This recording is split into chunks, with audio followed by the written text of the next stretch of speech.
সামনে এরাও এদের বিরুদ্ধে কেস করে না, এরাও টাকা খেয়ে বসে আছে, এরাও টাকা খায়, ওদেরকে শেল্টার দিচ্ছে। ইভেন পুলিশ প্রশাসন আগের অবস্থানে আছে। যেভাবে বলতেছে এটা করে ইভেন এভাবে লেনদেন হচ্ছে। ইভেন আমাদের আরেকটা ঘটনা আছে পলাশবাড়িতে, ধামরাহাটে একটা ঘটনা ঘটছে, আপনি জানছেন মনে হয়। ওই ঘটনাকে কেন্দ্র করে এখন পর্যন্ত কাউকে আমাদের 5টা মোটরসাইকেল চুরি হয়ে যায়, আমাদের অনেক টাকা লুট করে নাই। আমরা একটা মানে মীমাংসার জন্য আপোষের জন্য গিয়েছিলাম, কিন্তু তারা আমাদেরকে এভাবে বিতাড়িত করে। তারপর ইভেন স্যার এখন পর্যন্ত স্যার মানে আওয়ামী লীগের নেতাকে কিভাবে জামিন পায়, জামিন দিচ্ছেন কেন? আর আপনারা অ্যারেস্ট করার পর কিভাবে ছাড়া যাচ্ছে? আপনারা অ্যারেস্ট করতে এটা আপনারা সেটা আমরা ঘেরাও করবো। বড় বড় নেতা, উপজেলা চেয়ারম্যান, তারপরে ইউনিয়ন লিডার, এরা সবাই সাথে জামিন পাই যাচ্ছে কিভাবে স্যার? স্যার পুলিশ প্রশাসন মানে সম্পূর্ণ চলতেছে দলীয়করণ ভাবে স্যার, এটা মানা যাবে না স্যার। এটা ঠিক একদম পুরোপুরি স্যার, এটা আমরা নিজেরা স্যার এটা পুরোপুরি। এখানকার নওগাঁর যে আহ্বায়ক আছে, আমি ডাইরেক্টলি নাম বলতে পারি, আমি ওর নাম বলতে চাচ্ছি না, ওনার নেতৃত্বে পুরা উপজেলা এসপি অফিস থেকে শুরু করে সবকিছু ওনারা চালাচ্ছে। ওনারা যেভাবে বলতেছে এইভাবে চলো, এইভাবে চলতেছে কেন স্যার?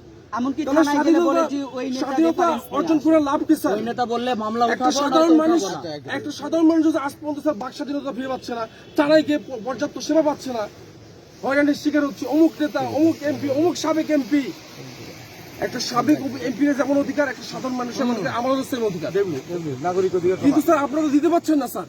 আমরা চেষ্টা না স্যার, আপনাদের হাত পায়ে বেঁধে রাখছে এই সাবেক দলগুলো। এটা হইতে দেওয়া যাবে না স্যার। এটা স্যার আপনার গায়ে দাগ লাগবে, পুরো জাতির গায়ে দাগ লাগবে। আপনারা স্যার কলঙ্কিত হবেন স্যার, এটা জবাব দিতে হবে স্যার আপনাকে। আচ্ছা আমি একটু বলি পরে মানে ইয়ে হবে। একটা বিষয় হচ্ছে জামিন কিন্তু পুলিশ দেয়, ঠিক আছে? পুলিশ অ্যারেস্ট করে আমরা বিচার বিভাগে কাছে সমর্থন করি। জামিনটা মানে এখতিয়ার আমাদের নেই। 2 নম্বর হচ্ছে আমরা কিন্তু প্রথমেই আমরা বলছি এবং আমরা বিশ্বাস করি এবং এভাবেই কাজ করতেছি, কিন্তু কাজের একটু যেটা বললাম যে দেখা গেল তোমাদের সাথে প্রতিনিয়ত দেখা হলে সেটা আরও বাড়বে। সেটা কি আমি প্রথমেই বলছি যে আমাদের কাছে পুলিশের কাছে ভিআইপি, তারা ভিআইপি। কারণ কি এই যে ফ্রেঞ্চ রেভলিউশন হয়েছে, আমি সব জায়গায় এটা বলি, তারপরে রাশিয়ান বিপ্লব হয়েছে, তারপরে হচ্ছে এই চীনা বিপ্লব হয়েছে। এই বিপ্লবের পরে ওই দেশগুলো উন্নত হয়, ওই দেশগুলো উন্নত হয়েছে এবং নাগরিক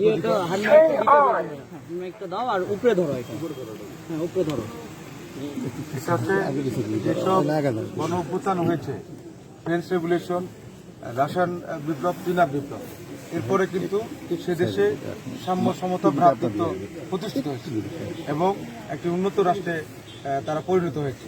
তো আমাদেরও ইনশাল্লাহ এই মানে এই যে দ্বিতীয় স্বাধীনতা আসছে এবং এটাও একটা মানে গণ অভ্যুত্থান, মানে সব আপামর 99% লোকের সমর্থন ছিল, প্রত্যক্ষ পরোক্ষভাবে একটা অন্তরের একটা সমর্থন ছিল এবং প্রত্যক্ষ সমর্থন ছিল অনেকে প্রত্যক্ষভাবে রাজপথে গিয়েছে। এবং এখানে কিন্তু যে বিপ্লব হয়েছে তাদের দেশে যদি উন্নত হয় এবং নাগরিক অধিকার প্রতিষ্ঠিত হয়, সাম্য, সমতা, ভ্রাতৃত্ব প্রতিষ্ঠিত হয়, আমাদের দেশেও হবে। এবং আমরা এটা তো মানে হঠাৎ করে আসেনি, অনেক চাকরি শিক্ষার বিনিময়ে স্বাধীনতা আসছে। এবং এখানে কিন্তু বৈষম্যের শিকার আমরা যারা পুলিশে আসছি, এখানে কিন্তু তোমরা যেমন বৈষম্য শিকার, ছাত্র জনতা যারা বৈষম্য শিকার, অনেকে না বেশিরভাগই। তারপরে পুলিশের মধ্যে সরকারি কর্মকর্তা বৈষম্য শিকার। আমরা সবাই মিলে কাজ করতেছি, কিন্তু কাজে দেখা গেল এখন মাত্র 3 মাস হলো, 6 মাস 9 মাস মধ্যে দিয়ে সুন্দর একটা সমাজ প্রতিষ্ঠিত হবে, এটা নিশ্চিত। কিন্তু আমরা একসাথে কাজ করতে হবে। আমার এই মানসিকতা প্রথম থেকেই বলছি, ভিআইপি তারাই যারা নির্যাতিত, নিপীড়িত, অত্যাচারিত এবং অপরাধের শিকার হচ্ছে, তারা কিন্তু ভিআইপি।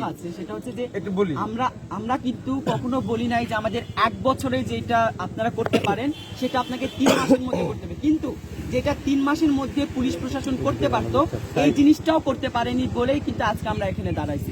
সমস্যা হচ্ছে এখানে যদি আপনারা এই 3 মাসের কার্যক্রম আপনাদের যতটুকু আগানোর ছিল ততটুকুই যদি আপনারা আগাইতেন তাহলে কিন্তু আমাদের এখানে আসতে হতো না। তো আমরা আকাশচুম্বী কোনো কিছু কথা কিন্তু বলিনি স্যার, আমরাও কিন্তু কেউ আইনের বাইরে কোনো পদক্ষেপ আপনাদেরকে নিতে বলিনি স্যার।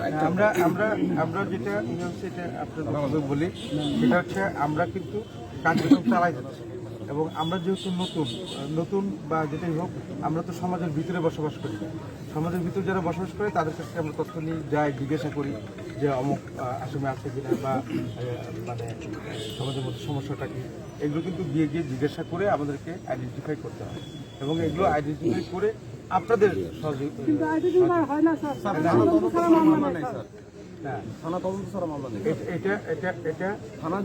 ভাইয়ের রেফারেন্স দিলে মামলা হয় স্যার, থানায় ভাইয়ের রেফারেন্স হলে সব মামলা হয় স্যার। নেতার অমুক সাবেক এমপি বলছে মামলা নিতে হবে, মামলা নিতে দিয়েছে। কেন স্যার? এগুলো কি স্যার? তাহলে আমরা স্যার কি করলাম? একটা বিষয় বলি, একটা বিষয় তাহলে সেম স্যার চাটুকারিতা হইল না স্যার? পুলিশ চাটুকারিতা একটা বিষয় করতেছে। বলি যে আমরা যেগুলো কাজ করব মানে সুন্দরভাবে কাজ হবে, যাতে কোনো লোক হয়রানি না হয় সেইভাবে কাজ করবো। কিন্তু একটা বিষয় আছে, সেটা মানে যেগুলো আমরা সবাই সম্মানিত কাজ করলে সমাধান হবে, এটা আমি বলতেছি, এটা কি করা যায়। এই জন্য বললাম যে ভিতরে গিয়ে আমরা সুন্দরভাবে আরো আমরা ওপেন ফোরে স্যার আমরা ওপেন ফ্লোরে আলোচনা আরেকটা করতে বিষয় যে সারা বাংলাদেশে আপনি দেখবেন অন্যান্য জেলাতে পুলিশ গুম হয়ে গেছে, পুলিশের হাত ভাঙছে, পা ভাঙছে। আপনি নওগাঁ জেলাতে দেখান স্যার, আপনার একটা পুলিশের কাছে যদি হাত দেখাতে পারেন তাহলে আমরা কিন্তু সরে যাবো স্যার। কিন্তু আপনারা পুলিশ এখনো পর্যন্ত ঘুষ দেয়, সামান্য যে ঘুষটা এটার কোনো পরিবর্তন করতে পারেননি স্যার। আমাদের কাছেও আপনাদের থানার এক এসআই ঘুষ চাই স্যার। তো আজকের পরে যে ঘটনা ঘটে স্যার, আজকের পরেও যদি এই ধরনের ঘটনা ঘটে,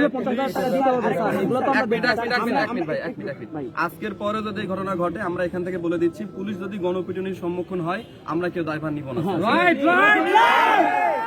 একটা কথা বলি যে প্রতিটা জায়গারই একটা ঐতিহ্য থাকে, মন মানসিকতা থাকে। নওগাঁ জেলা কিন্তু বাংলাদেশের মধ্যে শান্তিপূর্ণ জায়গা হিসেবে বাংলাদেশে মানে পরিচিতি পাইছে। এই ক্ষেত্রে আমি এখানে যখন পোস্টিং হয়, এখানে আসতেছিলাম, সবাই বলছে কিন্তু ভালো জায়গায় যাচ্ছে। কারণ হচ্ছে নওগাঁ জেলা কিন্তু শান্তিপূর্ণ। কেন? কারণ এখানে মানুষ সবাই যার যার পেশা নিয়ে থাকে, পড়ালেখা নিয়ে বা ওই যে ধান চাষ নিয়ে। এখানে ধানি জমির অভাব নেই, সবাই কেউ না কেউ ধান চাষ করে, ব্যবসা করে, চাকরি করে। এবং নওগাঁ জেলা কিন্তু বিখ্যাত এই কারণে যে এটা শান্তিপূর্ণ জায়গা, শান্তিপূর্ণ। আমরা তো শান্তিপূর্ণ রাখতে চাই স্যার। স্যার এটার মানে শান্তিপূর্ণ মানে এটাই না যে আমরা সব অন্যায় মেনে নিয়ে বসে থাকবো, না, এটাও কিন্তু না।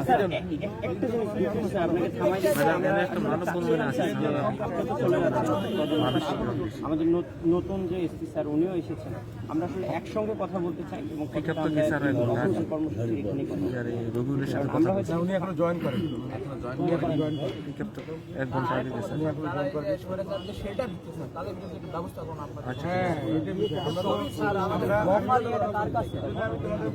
হাত দিয়ে তোমরা